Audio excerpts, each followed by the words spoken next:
Hey everyone! So I'm really excited to share with you a little bit about what we got to do last week at Fifth House. Sometimes we do some crazy projects, and sometimes it requires us to do a little more than play our instruments. And we had this opportunity a few months ago to apply for a little grant from the Richard H. Driehaus Foundation, and it was a grant all about professional development. So the idea that we might work with an expert in a particular subject to improve our skills.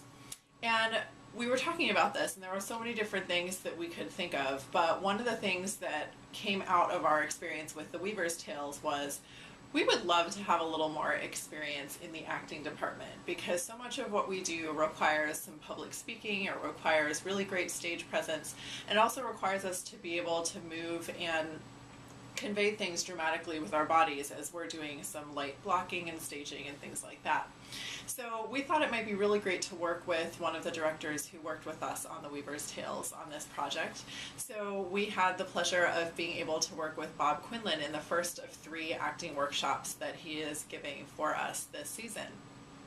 The really fun part about it is that we get to wear our socks and comfortable pants and just run around the room and have a really good time. And so this first session we played some games together. We had some experience with dowels, like really long skinny wooden rods that we would hold between our hands in partners. And we started off really simply, just trying to get the sense for what it feels like to have, one person lead and one person follow, and then to not determine who that is and let it happen organically. So sort of that same kind of communication you have in chamber music.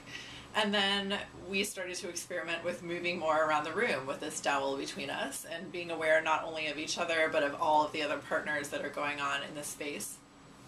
And then at a certain point the dowels went away and we had to sort of maintain that same distance and flow between ourselves and our partners, which I found to be really difficult when the person was moving away from me. I think, I have worse depth perception than it may seem.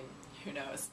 So after that we got to experiment with different ways of walking. So we would walk around the room at different speeds, numbered 1 through 10, and then we would also experiment with figuring out which parts of our body lead the motion and then changing that, and then perhaps adding some different variables to the mix. So by the end of it we were able to put in some different sets of variables and then walk that way.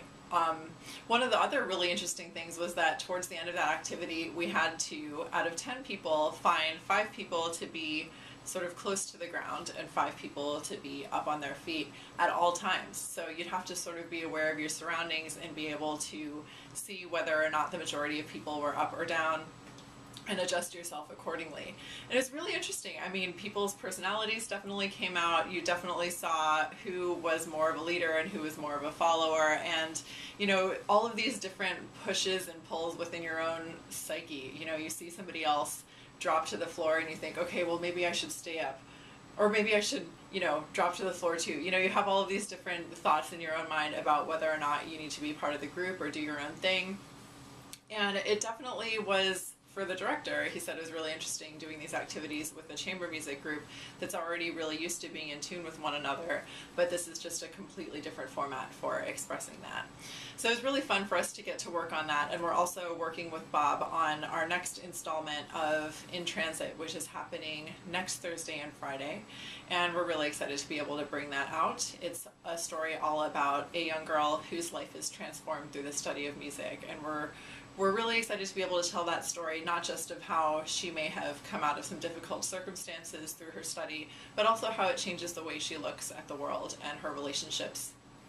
So the cool thing about that is that we are telling that story through the tales of real people, really. I mean, we're interviewing people from the Merit School of Music who are alums, and also some other folks who are part of our network here at Fifth House.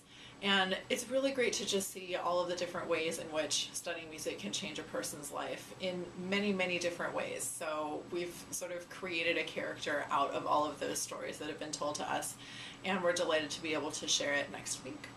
Looking forward to seeing you after those shows are over, and have a good rest of your day.